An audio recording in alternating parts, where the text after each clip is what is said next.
As the foundational domestic rhythms of the Romano household settle into place in this episode of One Day at a Time, the narrative gracefully shifts its focus toward the central comedic engine of the first half of the story, the planning and anticipation of the end-of-season basketball party. With the big game now concluded, Julie and Barbara find themselves electrified by the prospect of hosting what they dramatically dub the break training blast.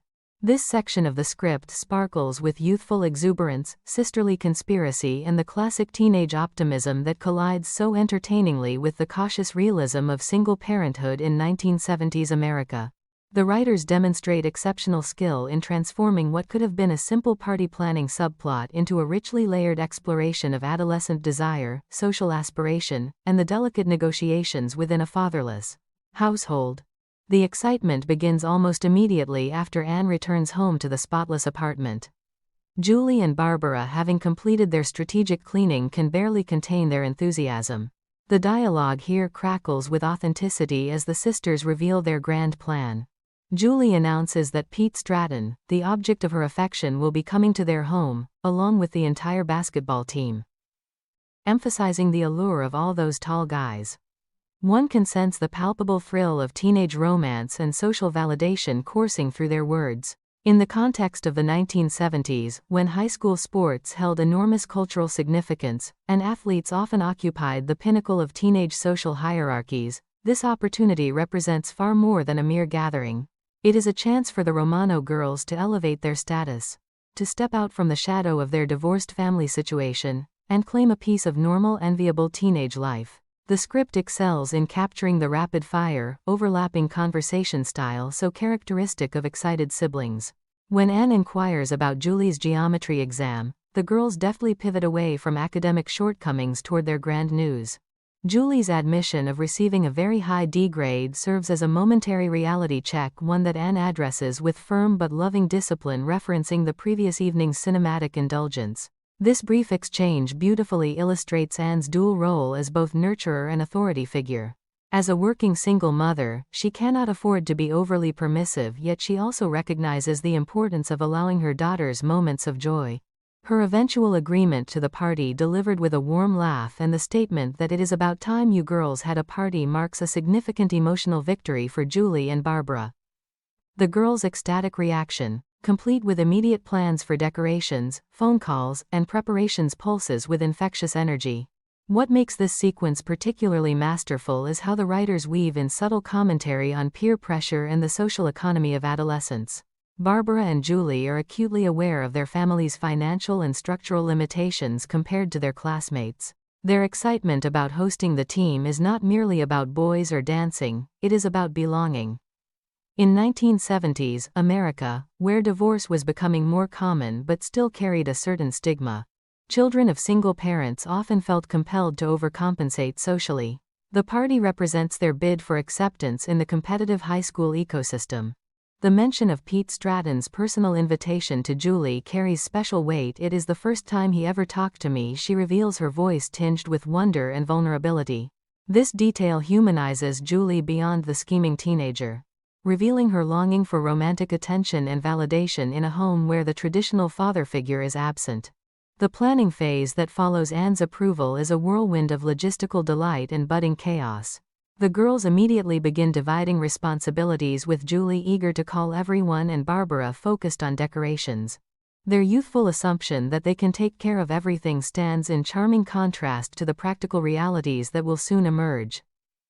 Here the script employs excellent comedic timing, as Anne reminds them of dinner preparations only for the girls to deflect responsibility in their excitement.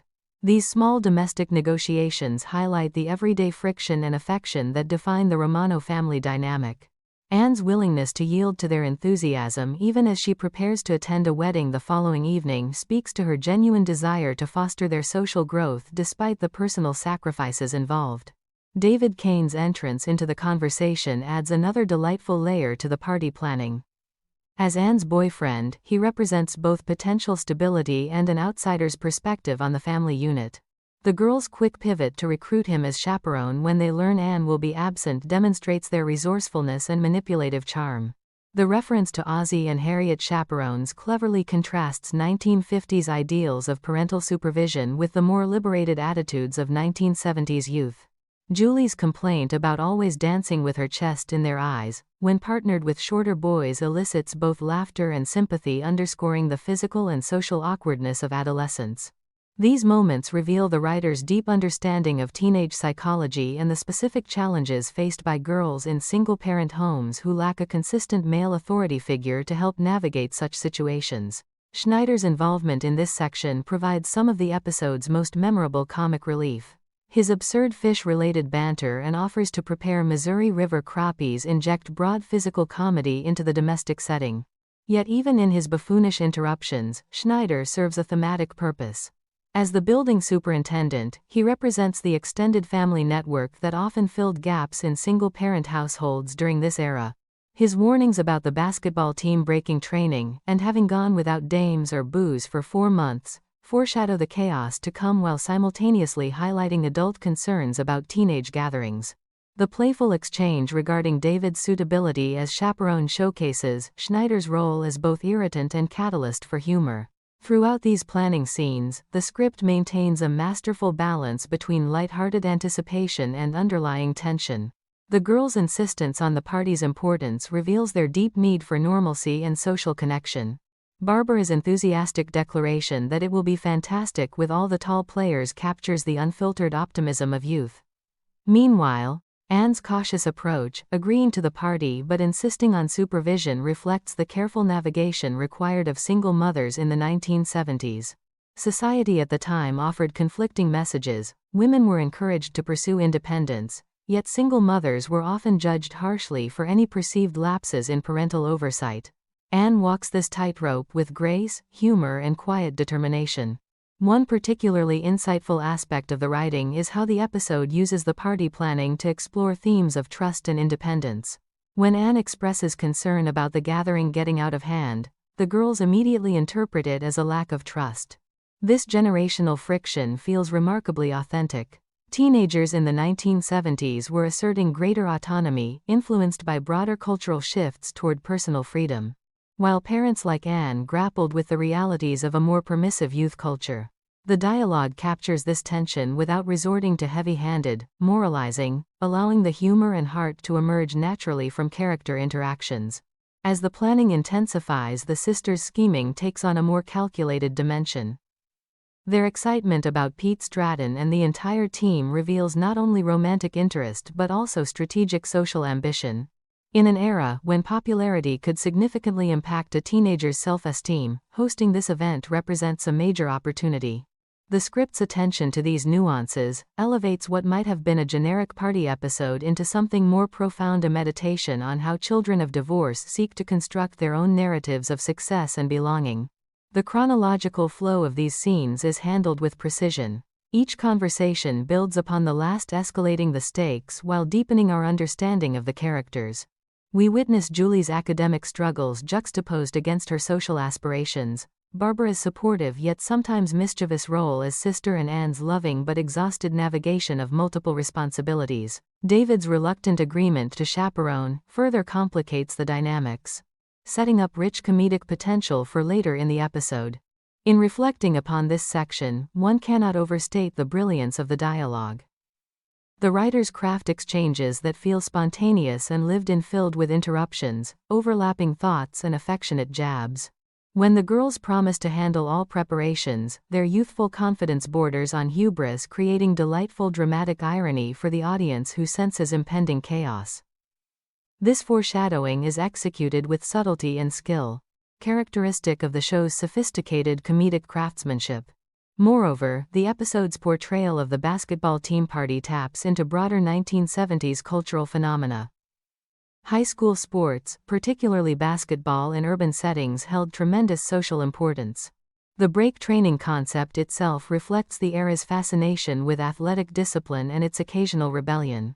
By hosting this event, Julie and Barbara are participating in a distinctly American ritual of teenage celebration while simultaneously confronting the unique constraints and freedoms of their single-parent household. The joy evident in these planning scenes is infectious. The girls' laughter, their rapid planning, and their shared excitement create moments of pure comedic warmth. Yet beneath the surface lies a tender appreciation for the resilience of the Romano family. Despite financial limitations, academic pressures, and the absence of a second parent, they continue to reach for happiness and connection. This duality, the celebration of everyday joys alongside the acknowledgement of underlying challenges, constitutes one of the show's greatest strengths. As the anticipation builds toward the actual party, the script has successfully established a compelling comedic premise. The brake training blast evolves from a simple request into a symbol of teenage aspiration and familial negotiation. Through expert character development, culturally resonant themes, and impeccable comedic timing, this portion of the episode exemplifies why One Day at a Time resonated so deeply with audiences of its time and continues to charm viewers decades later. The planning phase stands as a testament to the show's ability to transform ordinary domestic situations into extraordinary television through warmth, insight, and masterful storytelling. The careful layering of humor, heart, and subtle social commentary in these scenes ensures that the audience remains fully invested in both the comedic outcome and the emotional journey of the Romano women. It is a masterclass in sitcom construction, blending broad laughs with genuine character insight, while remaining firmly grounded in the historical realities of 1970s single motherhood.